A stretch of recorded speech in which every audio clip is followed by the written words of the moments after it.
October 1945. A muddy field in New York. The rain falls cold and steady. 847 German women step off cattle cars. Their legs shake. Their stomachs are empty. Their hearts pound with terror. For weeks they had heard the warnings. American soldiers would strip them naked, throw them into pits, leave them to die like animals. The propaganda had been clear. The Americans were monsters. Now, standing in the mud, they see it with their own eyes. Rows of wire cages stretching across the field, each cage barely 6 feet wide. No roof, no shelter, just cold metal and barbed wire. One woman falls to her knees, another begins to pray. A young girl named Margaret whispers to herself, "This is where we die." But then something strange happens. An American soldier walks toward the first cage. He unlocks the gate. The women hold their breath, waiting for the beating, waiting for the gunshot. Instead, he speaks 2 words that make no sense. Welcome home. What followed was not death. It was not torture. It was something these women never expected, and it would shatter everything they believed about their enemy, their country, and themselves. What happened inside those cages? Why did grown women weep over a bar of soap? And what truth did they carry home that they could never speak aloud? This story will challenge everything you think you know about prisoners, enemies, and mercy. Before we begin, if you love stories that reveal the hidden side of history, please hit that subscribe button right now. It helps this channel survive and bring you more untold stories like this one. Tap the like button to show your support, and stay until the end, because the final truth Margaret discovered will stay with you long after this video ends. Now let us go back to that muddy field in New York. October 1945. The cages are waiting. The train had been moving for 3 days. Inside the boxcars, 847 German women sat pressed together like sardines. Their knees touched their chests. The air was thick with sweat, fear, and the smell of rusted metal. There was no room to stretch, no room to breathe properly, just bodies packed tight in darkness. These women were not soldiers. They were the remnants of Germany's women's labor service. Some had worked as radio operators. Others had packed bullets in munitions factories. A few had been nurses in field hospitals. Some had typed letters in military offices, letters they never questioned until their world collapsed. Germany had fallen 6 months earlier. Now these women were prisoners of war. Their destination remained a secret. No one told them where they were going. Rumors spread in whispered German. Some believed they would be sent to labor camps in the American Midwest. They imagined working in factories until their bodies broke. Others whispered darker fears. Perhaps they would be traded to the Soviets, sent to freeze in Siberia, never seen again. A young woman named Margaret sat near the front. She had turned 21 in a bomb shelter in Bremen. Now she believed something worse. She thought they were being taken somewhere to be forgotten, somewhere no one would ever look for them. The train finally stopped. The screech of brakes echoed through the cars, but the doors did not open. For 10 long minutes, maybe 15, the women sat in total darkness. They listened to sounds outside, boots crunching on gravel, orders barked in English, truck engines rumbling. Then the doors slid open with a metallic groan. Daylight stabbed into the boxcar like a knife. The women squinted and shielded their eyes. Slowly, they began to see shapes, guard towers, fences topped with barbed wire. And beyond that, rows upon rows of wire cages. Each cage measured roughly 6 feet by 6 feet, open to the sky, no roof, no shelter from rain or cold. A young American soldier appeared at the door. His rifle hung over his shoulder. His face showed no emotion. He waved impatiently. "Out! Come on, out!" His voice was not cruel. It was simply empty. Somehow that felt worse. The women began to climb down. Their legs were stiff from days of sitting. Their boots sank into thick mud. Margaret was near the front. Her heart pounded against her ribs as she looked around. The camp was massive. Barbed wire divided it into sections. Guard towers stood at every corner. Soldiers watched from above, their rifles catching the weak October sun. And everywhere, those cages, hundreds of them. Some stood empty. Others already held German prisoners, mostly men. They sat with their backs against the wire, staring at nothing. A woman behind Margaret started crying. Quiet, broken sobs. Another whispered a prayer in German. Her voice trailed off before she could finish. They had been warned about this.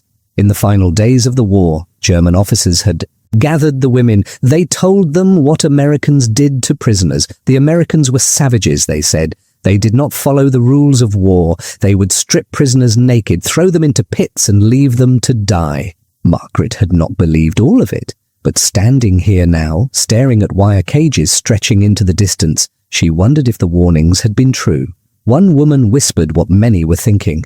"This is where we die." No one disagreed.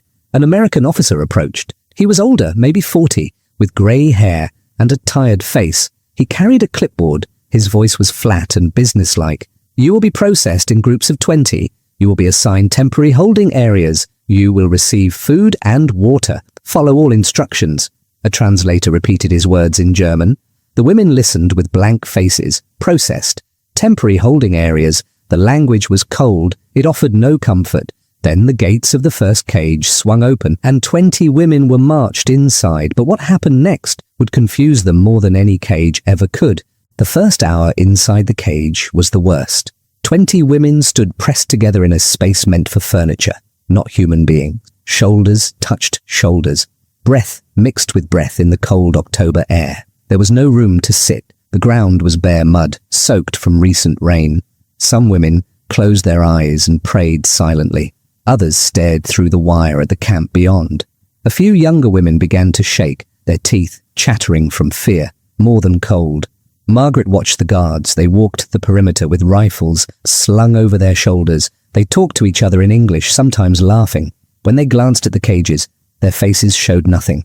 No anger, no satisfaction, just complete indifference. A young woman named Elsa stood next to Margaret. She had worked as a typist in Hamburg before bombs scattered her family. Now she looked ready to shatter into pieces. "They're going to leave us here to die," Elsa whispered. "This is how it ends."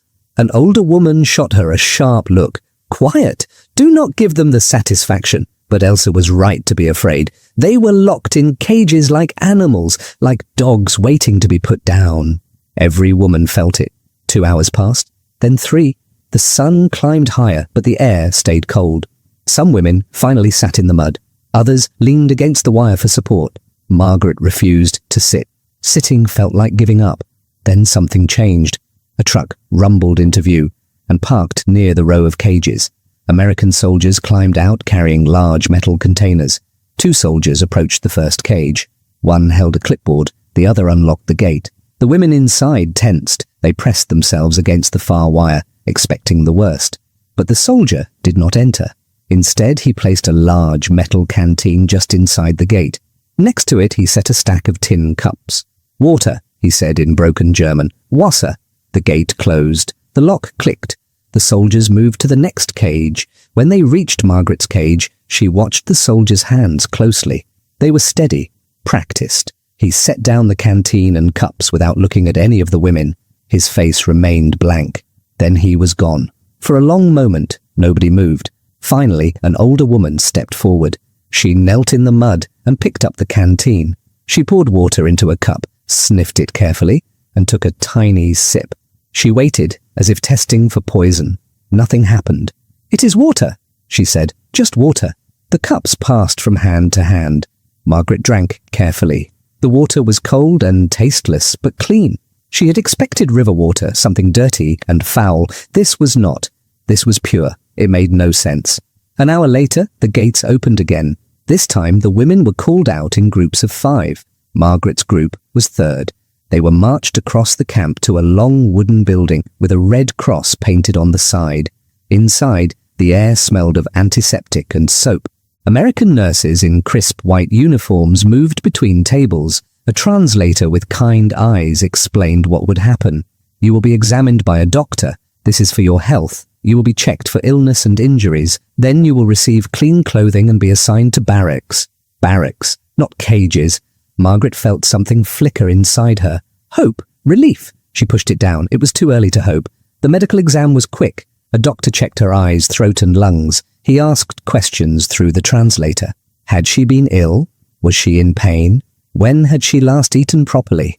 Margaret answered without emotion. The doctor made notes and nodded to the nurse. "She is healthy. Some malnutrition, but she will recover with proper food."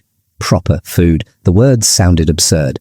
Margaret had not eaten proper food in over a year. The next building was a shower facility. The women were led inside and fear returned like a cold hand around their throats. Showers. Everyone knew what that word meant. The camps in Poland. The gas chambers disguised as showers. Margaret's hands began to tremble. But the translator saw their faces and spoke quickly. This is only for washing. Hot water and soap, that is all. I promise you. They did not believe her. But they had no choice. They undressed and stepped forward. The water came on. Hot. Not lukewarm, not cold. Truly hot. And for the first time in months, Margaret felt clean. The smell hit Margaret before she saw the food. Meat, bread, something rich and savoury that made her stomach twist with hunger. She had not smelled food like this in years. Not since before the bombs started falling on Germany. After the showers, the women had been given clean clothes, simple cotton dresses, plain but soft. Margaret had dressed slowly, her fingers clumsy. The fabric felt strange against her skin. She had worn the same dirty uniform for weeks. Now they were led to a mess hall. Long wooden tables stretched across a large room. American soldiers stood behind a serving line, holding ladles and spoons. Steam rose from metal trays filled with food. Margaret took a tray and moved through the line. A soldier plopped mashed potatoes onto her plate. Another added a thick slice of meatloaf. A third poured brown gravy over everything. At the end, she was handed a piece of bread. White bread, soft and still warm. She stared at it. In Germany, bread had become hard and dark. Sometimes it contained sawdust to stretch the flour. This bread looked like something from a dream. Margaret sat at a table with women from her cage. For a long moment, nobody ate. They simply stared at their plates. This was more food than Margaret had seen in a single meal in over a year, maybe longer. The meatloaf alone would have fed her family for 2 days back in Bremen. Elsa picked up her fork, then put it down. This cannot be real. The stern older woman took a bite of meatloaf. She chewed slowly, her face showing nothing. Then she swallowed and looked at the others. It is real. Eat. Margaret ate. The meatloaf was salty and rich. The potatoes were creamy. The gravy was thick and warm. She ate until her stomach hurt, but she could not stop. Around her, other women did the same. Some cried as they ate, tears running down their cheeks. Others ate in complete silence, their faces blank with shock. According to camp records, each prisoner received approximately 3,000 calories per day. This was more than many German civilians were eating at home, more than German soldiers had received in the final months of the war. Margaret set down her fork and looked around the mess hall. American soldiers sat at nearby tables, eating the same food. They laughed and talked, their voices loud and easy. They did not look like monsters. They looked like ordinary men, tired men far from home, eating dinner. She thought about the propaganda posters back in Germany. They had shown Americans as savage beasts with bloody teeth. They had called them barbarians who tortured prisoners for sport. But these men were eating meatloaf and joking with each other. Something cracked inside Margaret. A wall she had built to protect herself. It did not fall completely. Not yet. But it cracked. After the meal, they were taken to barracks. The building was long and low, divided into sections. Each section held 20 beds. Simple metal frames with thin mattresses. But there were sheets. Clean white sheets and wool blankets folded at the foot of each bed. Margaret stood beside her assigned bed and touched the blanket. Grey wool, standard military issue. But it felt like luxury. She had slept on bare floors and in bomb shelters for months. That night, lying in bed, Margaret could not sleep. The barracks were heated. Not warm exactly, but heated. She pulled the blanket up to her chin and stared at the ceiling. Outside, she could hear guards on patrol. Their boots crunched on gravel, but inside it was quiet. Safe. It made no sense. They were prisoners, enemies. Yet they had been fed and cleaned and given beds. Margaret tried to match this with everything she had been told about Americans. The propaganda said they were brutal. The propaganda said they treated prisoners like dirt. But this was not brutal. This was almost kind. Almost. She closed her eyes and listened to the quiet breathing of the women around her. Tomorrow would bring more questions, more confusion. But tonight, for the first time in months, her stomach was full. And that simple fact terrified her more than any cage ever could. Morning came with the sound of a bell. 6 o'clock sharp. The women rose, slowly, still groggy and confused. They were given 15 minutes to wash and dress. Then they marched to the mess hall for breakfast. Margaret had expected thin porridge, maybe stale bread, and weak tea. Instead there were scrambled eggs, toast with butter, and coffee, real coffee, not the bitter acorn substitute they had drunk in Germany during the final years of the war. She wrapped her hands around the warm cup and breathed in the smell. It had been so long since she had tasted real coffee. She took a small sip and closed her eyes. The taste was rich and strong. It felt like waking up from a long nightmare. After breakfast, the women were assigned work duties. Margaret and 20 others were sent to the camp laundry. The work was simple, but tiring. Washing, drying, folding endless piles of uniforms and linens. The machines were loud, the air was hot and damp, but it was honest work. And at the end of the day, something unexpected happened. They were paid, not much, just a few cents in camp scrip, small tokens that could be used at the camp canteen.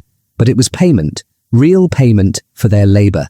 Margaret held the tokens in her hand, staring at them in disbelief. Prisoners were not supposed to be paid. Prisoners were supposed to work until they collapsed. That was what she had been taught. But here she was, holding wages earned with her own hands. The camp canteen opened every evening after dinner. It was a small building near the center of the camp. Margaret went on her third day, curious but cautious. The sight inside stopped her cold. Shelves lined with goods, chocolate bars in colorful wrappers, packs of Lucky Strike cigarettes, tubes of toothpaste, bars of soap, the same lavender-scented soap from the showers. It looked like a real store, a store in a prison camp. Elsa stood beside her, eyes wide. This is a trick. It has to be. But it was not a trick. Women were buying things, small things, a chocolate bar, a pack of cigarettes, a tube of toothpaste.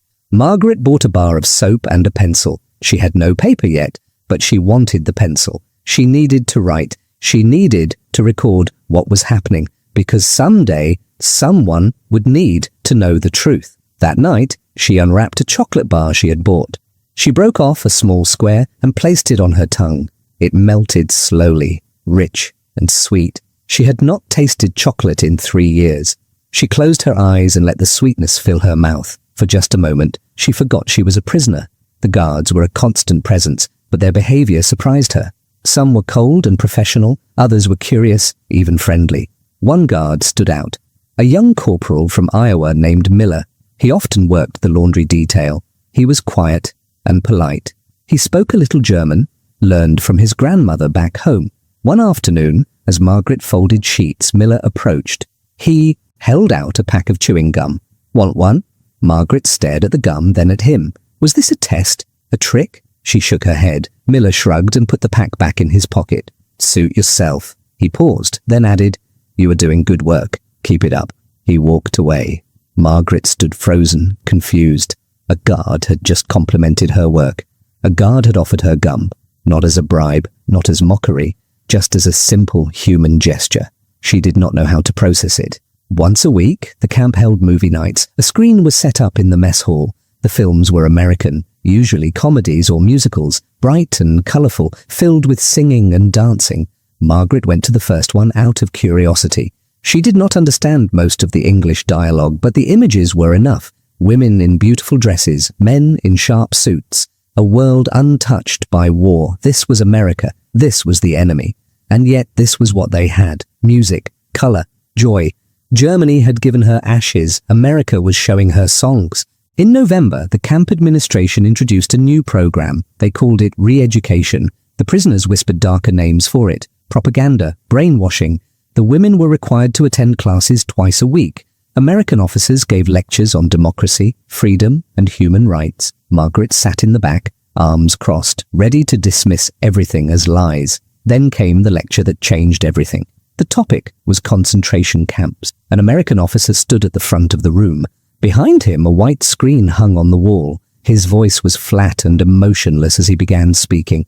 "What you are about to see is real. These photographs were taken by Allied soldiers when they liberated the camps."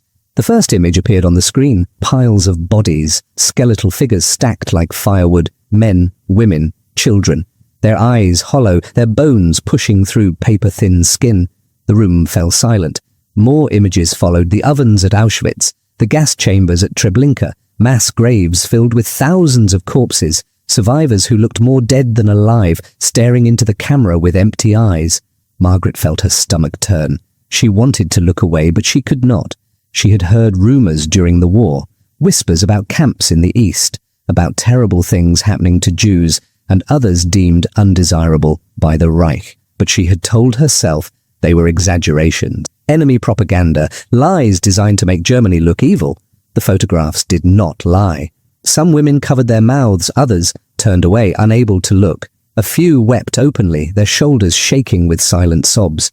Margaret stared at the screen, her mind racing. She had served the Reich. She had typed letters, filed reports, followed orders without question.